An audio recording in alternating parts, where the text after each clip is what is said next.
আসসালামু আলাইকুম, সবাই কেমন আছেন? আশা করি সবাই ভালো আছেন। তো আজকে আমি আপনাদের ইত্তেফাক পত্রিকা থেকে কিছু নিউজ পড়ে শোনাবো।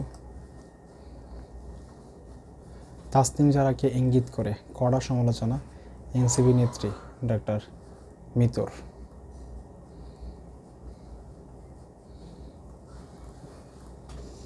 হঠাৎ করে কোনো নির্দিষ্ট দল বা জোটের প্রার্থী হিসেবে নির্বাচনে অংশগ্রহণ না করার ঘোষণা দিয়েছে দলটির ঢাকা ৯ আসনের এমপি প্রার্থী ও জাতীয় নাগরিক পার্টির সিনিয়র যুগ্ম সদস্য সচিব ডক্টর তাসনিম জারা। এরপরই বাংলাদেশ জামাত ইসলাম ও ৮ দলীয় জোটের সঙ্গে সম্ভাব্য জোট ও আসন সমঝোতা নিয়ে আপত্তি জানিয়ে জাতীয় নাগরিক পার্টি এনসিপি আহ্বায়ক নাহিদ ইসলামের কাছে লিখিত চিঠি দিয়েছেন দলটির ৩০ নেতা।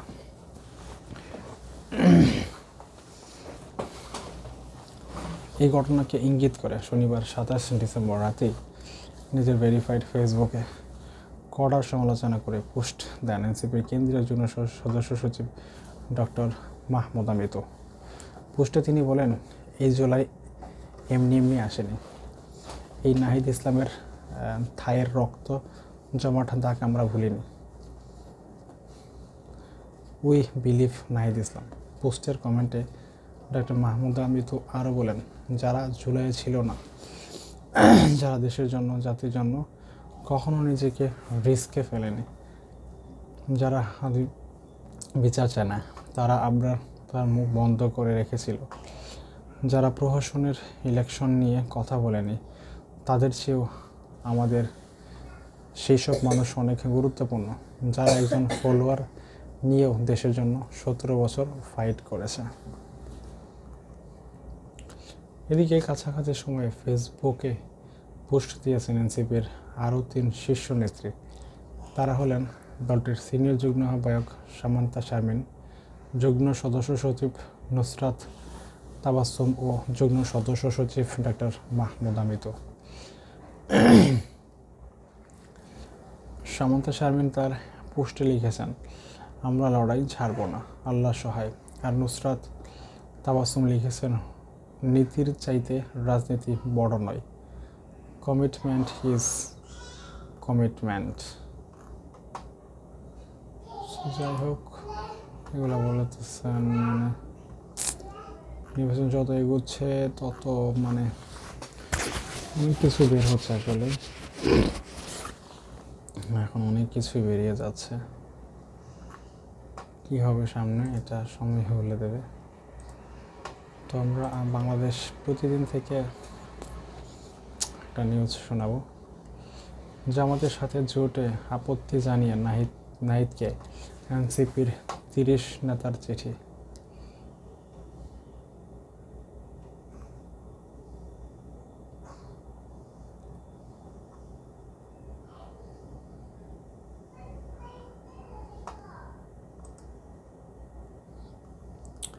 ডিপ ফেক থেকে বাঁচতে সাংবাদিকদের এআই লিটারেসি জানতে হবে, প্রেস সচিব।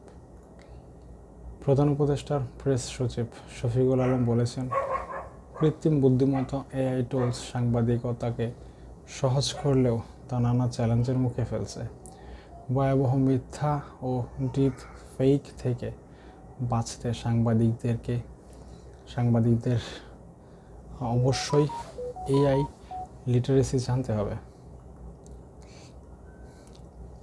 ডিআরইউ সদস্যের জন্য সাংবাদিকরা কৃত্রিম বুদ্ধিমত্তা এআই ব্যবহার সম্ভাবনা, ঝুঁকি ও ডিজিটাল নিরাপত্তা বিষয়ে আয়োজিত 2 দিনের প্রশিক্ষণ কর্মশালায় শেষ দিন শনিবার সমাপনী অনুষ্ঠান তিনি একথা বলেন।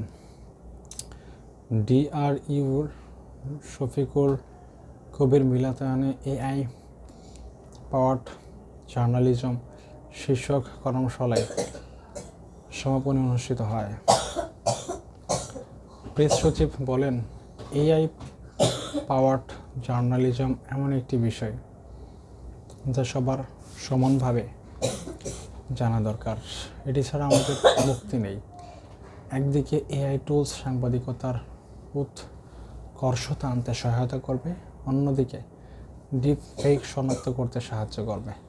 কোনটি এআই জেনারেটেড আর কোনটি নয়। তিনি বলেন চ্যাট জিপিটি যে তথ্য দিচ্ছে তা সত্য কিনা এটি যাচাই করতে হলে পড়াশোনা ও যাচাই বাছাই করতে হবে। এআই ব্যবহার করলেও সাংবাদিকদের নিজের পরিশ্রম করতে হবে। বরং এআই কোথায় ভুল করছে তা ধরতে গেলে আরও বেশি খাটুনির প্রয়োজন। তবে এআইয়ের মাধ্যমে কাজ সহজ হবে এবং কাজের সক্ষমতা বাড়বে। শফিকুল আলম বলেন, বর্তমানে এআইয়ের সবচেয়ে বড় সমস্যা হলো ডিপ ফেক। প্রতিদিন হাজার হাজার ডিপ ফেক সন্দেহজনক ছবি ও ফটোকার্ড ছড়িয়ে পড়ছে। এসবের ভিডিও কোনটি সত্য আর কোনটি মিথ্যা তা চেনা কঠিন হয়ে পড়েছে। সংখ্যালঘুদের ক্ষেত্রে এআই অপব্যবহারের আশঙ্কা প্রকাশ করে তিনি বলেন, এআই সবচেয়ে ভয়াবহভাবে ব্যবহার হচ্ছে মাইনরিটিদের বিরুদ্ধে। অনেক দেশে মাইনরিটি প্রোটেকশনের কথা বলা হলেও বাস্তবে এআই ব্যবহার করে তাদের জীবন বিপন্ন করে তোলা হচ্ছে। তিনি আরও বলেন, আমরা এখন এআইয়ের প্রাথমিক ধাপে আছি।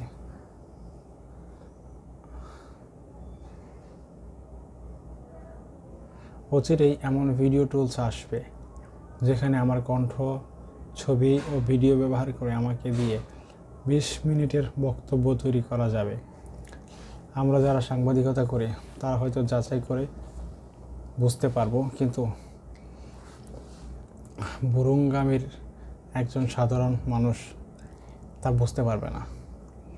প্রেস সচিব বলেন, আমরা এমন এক যুগে প্রবেশ করেছি যেখানে প্রত্যেক সাংবাদিকেই ফ্যাক্ট চেকারের ভূমিকা পালন করতে হবে। আদতে এই দায়িত্ব সামাজিক যোগাযোগ মাধ্যমগুলোর নেওয়া উচিত হলেও তারা ফ্রিডম অফ প্রেস এর অজুহাতে দায়িত্ব এড়িয়ে যাচ্ছে। তাদের প্ল্যাটফর্ম ব্যবহার করে ঘৃণা ও বিভ্রান্তি ছড়িয়ে জনপথ অশান্ত করা হলেও কোনো জবাবদিহি নেই। তিনি বলেন, এআই আমাদের জীবনকে সহজ করেছে, কিন্তু একই সঙ্গে এআই জার্নালিজম ও এআই টুলস সাংবাদিকতাদের বড় ধরনের চ্যালেঞ্জের মুখে ফেলেছে। তাই এআই লিটারেসি এখন অপরিহার্য। কেউ যদি বলেন তিনি এআই লিটারেসি জানেন না, তার সাংবাদিকতা করা উচিত নয়।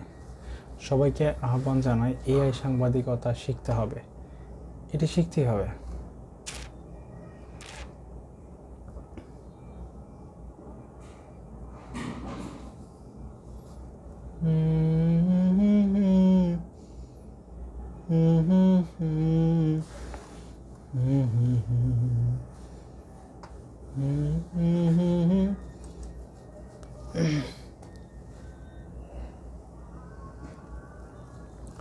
গণমাধ্যম সংস্কার কমিশনের একটি প্রস্তাবও বাস্তবায়ন হয়নি। কামাল আহমেদ। প্রতিবেদন জমা দেওয়ার 9 মাসের কোনো সুপারিশ বাস্তবায়িত না হওয়ায় হতাশা ও ক্ষোভ প্রকাশ করেছে অন্তর্বর্তী সরকারের গঠন করা